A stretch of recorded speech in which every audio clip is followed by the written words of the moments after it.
Good morning children. यह video standard 12 के लिए है। मैं आप लोगों को काव्य मंजरी पुस्तक से पाठ 8 उद्यमी नर पढ़ाऊंगी। गंतव्य से आगे जो पंक्तियां हैं उसे देखिए। प्रकृति नहीं डरकर झुकती है कभी भाग्य के बल से, सदा हारती वह मनुष्य के उद्यम से, श्रम जल से। ब्रह्मा का अभिलेख पढ़ा करते निरुद्यमी प्राणी, धोते वीर को अंक भाल का बहा ध्रुवों से पानी। इन पंक्तियों में जो रेखांकित शब्द है उसके अर्थ मैं बता रही हूं, आप इसे नोट कीजिएगा और अभ्यास कीजिएगा। उद्यम का अर्थ है परिश्रम, श्रम जल, पसीना। अभिलेख का अर्थ है महत्वपूर्ण लेख या रिकॉर्ड। निरुद्यमी का अर्थ मेहनत ना करने वाले, आलसी। कुअंक यानी बुरा निशान, दुर्भाग्य। ध्रुवों से पानी यानी पसीना। यहाँ पे रामधारी सिंह दिनकर जी बताना चाहते हैं कि प्रकृति स्वतंत्र है, वह किसी मनुष्य के भाग्य के बल के आगे नहीं झुकती। सुख संपत्ति की जो अपार राशि पाने के लिए प्रयास एवं परिश्रम करने वाले व्यक्ति के उद्यम एवं पसीने के सम्मुख वह झुक जाती है, हार मान लेती है। इस संसार में आलसी लोग भाग्य पर निर्भर करने का प्रयास करते हैं। वे ज्योतिष आदि द्वारा ब्रह्मा के लिखे महत्वपूर्ण लेख या रिकॉर्ड को पढ़ते हैं। कितने लोग जाते हैं एस्ट्रोलॉजर के पास और दिखाते हैं कि मेरे भाग्य में क्या है, हमारा भविष्य क्या है, आगे क्या होने को है। उनके हाथ कुछ नहीं लगता है। लेकिन जो व्यक्ति वीर होते हैं, साहसी होते हैं, उद्यमी होते हैं, वे जो है परिश्रम के बल पर पसीना बहाकर अपार धन खोज निकालते हैं और अपने माथे पर लिखे दुर्भाग्य के चिन्ह को मिटा देते हैं। क्योंकि यह तभी संभव है जब तक हम मेहनत नहीं करेंगे और परिश्रम नहीं करेंगे, तो प्रकृति भी उन व्यक्ति का स्वागत करती है, उसके आगे झुकती है। और प्रकृति जो है किसी भाग्य के बल से नहीं डरती है, वह सदा जो है मनुष्य के परिश्रम के आगे झुक जाती है। तो दशरथ मांझी का नाम सुने ही होंगे, वह भी एक उद्यमी नर की श्रेणी में आते हैं। मैं आगे की पंक्ति की ओर बढ़ रही हूं। भाग्यवाद आवरण पाप का और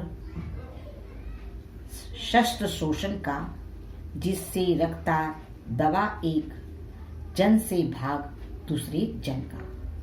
पूछो किसी भाग्यवादी से, यदि विधि अंक प्रबल है, पद पर क्यों देती न स्वयं वसुधा निज रतन उगल है। भाग्यवाद का अर्थ है भाग्यानुसार शुभ अशुभ मानने का सिद्धांत। आवरण का अर्थ है पर्दा, शोषण यानी किसी का दोहन करना, है ना, दूसरे के श्रम का अनुचित लाभ उठाना। भाग हिस्सा, भाग्य भी होता है। भाग्यवादी भागवाद के सिद्धांत को मानने वाला भाग्यवादी कहलाता है। विधि ब्रह्मा। प्रबल का अर्थ है शक्तिशाली, पद का अर्थ है पैरों में।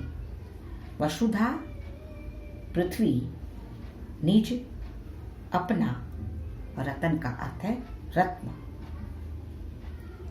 राष्ट्र का कवि दिनकर जी भाग्यवाद अर्थात जो शुभ अशुभ हो रहा है वह भाग्य के आधार पर हो रहा है, ऐसे सिद्धांत को पाप का आवरण अर्थात पड़ा हुआ पर्दा मानते हैं। यह एक ऐसा शास्त्र है जो दूसरों का शोषण करता है, यानी दोहन करता है। भाग्यवाद के कारण ही एक मनुष्य दूसरे मनुष्य के भाग्य को दबाकर रखता है। यहाँ पे कवि भाग्यवादी व्यक्ति से प्रश्न पूछते हैं कि यदि किसी का भाग्य बहुत शक्तिशाली है तो प्रकृति अपने आप उसके पैरों में रत्न क्यों नहीं उगल देती है? उसे रत्न पाने के लिए हाथ पैर क्यों पाने पड़ते हैं? अगर उसके भाग्य में लिखा है कि वो बहुत बड़ा उद्योगपति बने तो उसके लिए उसे मेहनत करनी होगी। बैठे बैठे उद्योगपति नहीं बन सकता है। अंबानी जी इतने बड़े उद्योगपति बन गए, उनकी किस्मत में अगर लिखा था विश्व प्रसिद्ध उद्योगपति बनना, इसके लिए उनको हाथ पैर मारना पड़ा, मेहनत करना पड़ा, तभी जाके आज इस मकाम पर पहुंचे हैं। आगे की ओर पंक्ति को बढ़ रही हूं। उपजाता क्यों विभव प्रकृति को, सींच सींच वह जल से, क्यों ना उठा लेता निज संचित कोष भाग्य के बल से। एक मनुष्य संचित करता है अर्थ पाप के बल से, और भोगता उसे दूसरा भाग्यवाद के छल से। कवि दिनकर जी यहाँ प्रश्न पूछ रहे हैं। देखिए सभी पंक्तियों में प्रश्न चिन्ह लगी हुई है, तो यहाँ पर वो प्रश्न पूछ रहे हैं। ध्यान दीजिए, देखिए प्रश्न चिन्ह अंकित है। तो प्रश्न पूछ रहे हैं कि मनुष्य धरती को जल से सींच सींच कर क्यों अन्न और धन उगाता है? वह अपने भाग्य के बल से अपने संचित कोष को अपने आप क्यों नहीं उठा लेता है? इसके लिए उसे परिश्रम करना पड़ता है। एक आदमी पाप कर्म से धन इकट्ठा करता है और दूसरा आदमी छल या धोखे से के बल पर जो है भाग्यवाद का आश्रय देकर उस धन को भोगता है। तो यहाँ कवि कहना चाहते हैं कि मनुष्य को धरती को सींच सींच कर ही अन्न धन प्राप्त होता है। वह अपने हिस्से के अन्न धन को अपने भाग्य के द्वारा अपने आप नहीं प्राप्त कर सकता है। किसान को खेत में हल चलाना होता है, पसीने बहानी होती है, तब जाके खेती होती है। खेत को सींचा जाता है, उसकी कुराई होती है, बुआई होती है, कटाई होती है। कई प्रक्रिया से गुजरने के बाद अन्न की प्राप्ति होती है कृषक को। अगर वह मेहनत ना करे तो उसे खेत में से अन्न का एक दाना भी प्राप्त नहीं होगा। यहाँ पे कवि दिनकर जी यही बताना चाहते हैं कि भाग्य के द्वारा अपने आप उन्हें नहीं प्राप्त हो सकता है, उसे भी हाथ पैर मारने पड़ते हैं, परिश्रम करना होता है, मेहनत करना होता है। आगे की पंक्ति की ओर बढ़ रही हूं मैं। नर समाज का भाग्य एक है, वह श्रम वह भुजबल है, जिसके सम्मुख झुकी हुई पृथ्वी विनीत नवतल है। जिसने श्रम जल दिया उसे पीछे मत रह जाने दो, विजित प्रकृति से उससे पहले उसको सुख पाने दो। ये जो रेखांकित शब्द है नर समाज, नर समाज का अर्थ है मनुष्य रूपी समाज, जो मनुष्य उस समाज का निर्माण किया है। या मनुष्यों का समाज भी कह सकते हैं। सम्मुख का अर्थ है सामने, नवतल का अर्थ है आकाश का तल, विजित जीता हुआ।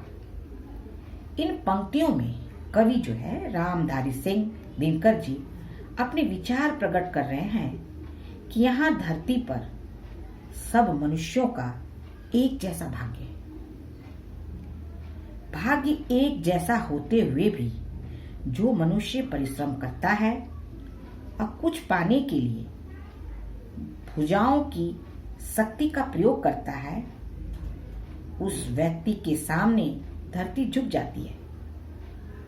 वह उसे सब समर्पित करती है जो वो चाहता है। आकाश भी उसके सामने नर्म हो जाता है। कवि कहना चाहते हैं कि जिस भी मनुष्य ने पसीना बहाया अर्थात अथक परिश्रम किया, उसे आगे बढ़ जाने दो। यह उसका हक है, उसे पीछे मत रहने दो। उसने अपने परिश्रम के बल पर प्रकृति पर विजय पाई है। उसे संसार में सबसे पहले सुख पाने का अधिकार है। उसे सुख पाने दो। आप लोग इन पंक्तियों का अभ्यास करेंगे।